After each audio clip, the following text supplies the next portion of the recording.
ब्राह्मणों सुमुखमासीत् बाहुराजन्य कृता उरु तदस्य यद वैश्यः पदभ्याम शूद्रो जायत। ऋग्वेद के 10वें मंडल के 90 का 12वां श्लोक ये कहता है कि ब्राह्मण परमात्मा के मुख से, क्षत्रिय उसकी भुजाओं से, वैश्य उसकी जंघाओं से और शूद्र उसके पैरों से उत्पन्न हुए। स्त्री की उत्पत्ति उनके माता पिता का कहीं किसी ग्रंथ में संदर्भ नहीं मिलता है। उनकी कोई जाति नहीं बताई गई। जिसके साथ वो ब्याह दी जाती हैं, उसी की जाति, उसी का गोत्र, उसी के धर्म की मानी जाती हैं। इन सबसे अज्ञान महिलाएं इसी धर्म की, इन्हीं धार्मिक ग्रंथों की, इसी गपोड़ की सबसे बड़ी रक्षक बनी हुई हैं। जानेंगे विस्तार से कि उनके बारे में क्या क्या लिखा है। दोस्तों कहीं नहीं जाइएगा, अंत तक जरूर बने रहिएगा और इसे लाइक, शेयर, सब्सक्राइब जरूर कर दीजिएगा।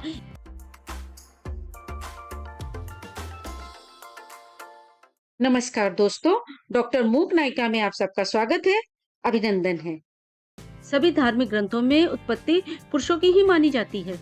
महिलाओं का इसमें कहीं विवरण नहीं मिलता है तो किसी की माँ, किसी की पत्नी, किसी की बहन, बेटी के रूप में मिलता है।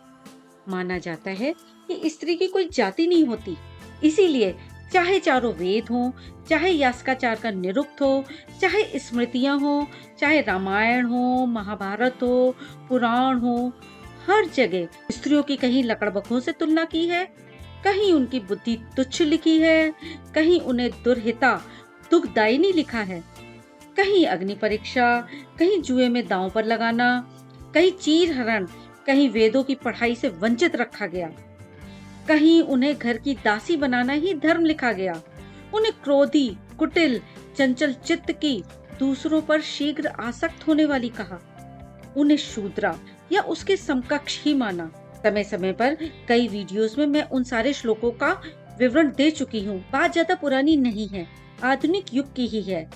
धर्म के अनुसार सती प्रथा को बहुत सम्मान से देखा जाता था।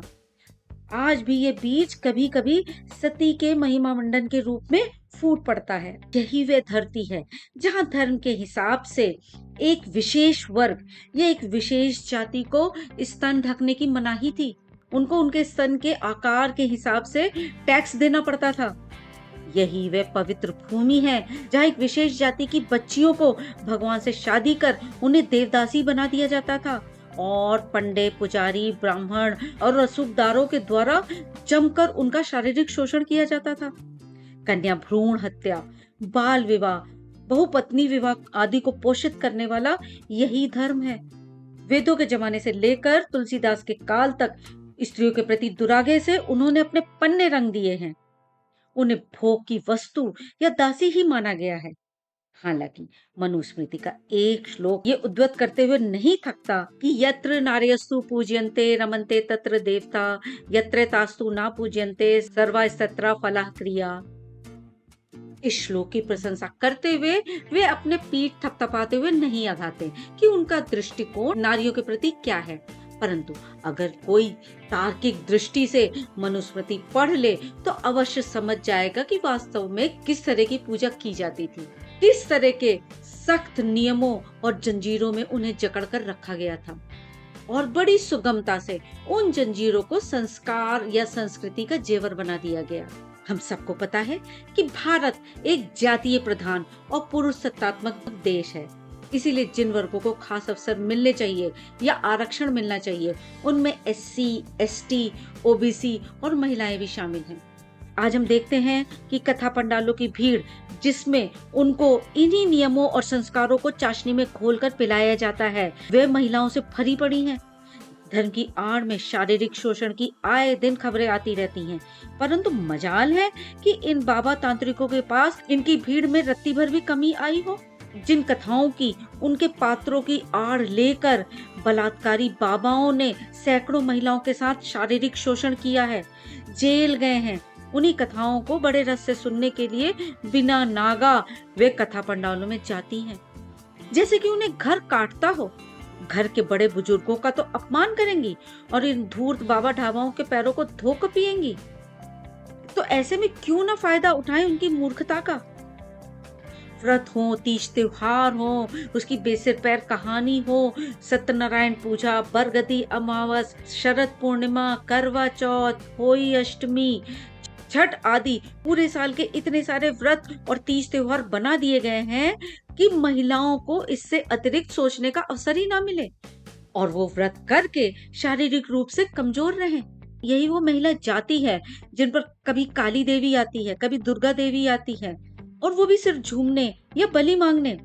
इन देवी देवताओं के कारण अक्सर वे शारीरिक, मानसिक और यौन शोषण का शिकार बन जाया करती हैं।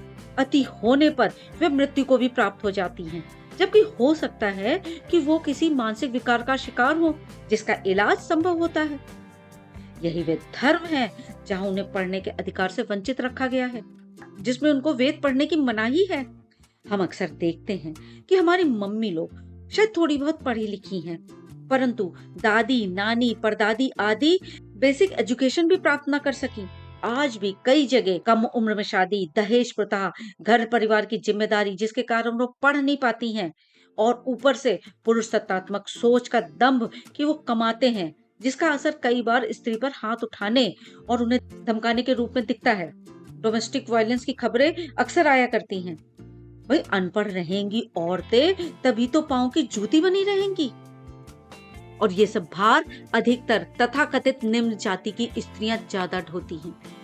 ऊंची जाति की स्त्रियां जिनको भौतिक सुख सुविधा तो प्राप्त है, परंतु संस्कारों और नियमों की चादर इतनी सीमित है कि उसके अंदर उनके पांव पूरे फैल ही नहीं सकते। ऐसा नहीं कि उन स्त्रियों के साथ शारीरिक या मानसिक शोषण ना होता हो। इन महिलाओं से कभी नहीं पूछा गया कि इस छोटी सी सामाजिक नियमों की चादर में रहने पर उनको कैसा महसूस होता है। उनके पांव पूरी तरह ना फैला सकने के कारण कहीं उनके पैर टेढ़े तो नहीं हो जा रहे हैं। फिर यही चादर उनकी बेटी को दहेज के रूप में दे दी जाती है, ताकि वह भी इसी में सीमित होकर सोए बैठे रहे, और बहू को पुश्तैनी संपत्ति के रूप में उड़ा दी जाती है। बहुत सी स्त्रीवादी महिलाएं आईं, जैसे कि माँ सावित्रीबाई फुले, अहिल्याबाई होलकर, ताराबाई शिंदे, कवित्री महादेवी वर्मा आदि, जिन्होंने छोटी चादर बदलकर अपनी चादर बड़ी कर ली और देश के विकास में योगदान दिया। आज मैं इस सारी गलती का भार महिलाओं पर थोपना चाहती हूँ। जरूरी नहीं कि जो आपने सहा हो या जो आपने किया हो वही आपकी बहू बेटी भी कहे। अब समय आ गया है इन कुरीतियों को, इन पाखंडों से, अंधविश्वास से खुद को दूर करें और अपनी बहन बहू बेटियों को भी इससे दूर रहने दें। पहले अपनी शिक्षा लें, आत्मनिर्भर बने और इन बेड़ियों को तोड़ने की पहल करें और समाज के उत्थान में अपना योगदान दें। आप झुकेंगी तो दुनिया झुकाएगी।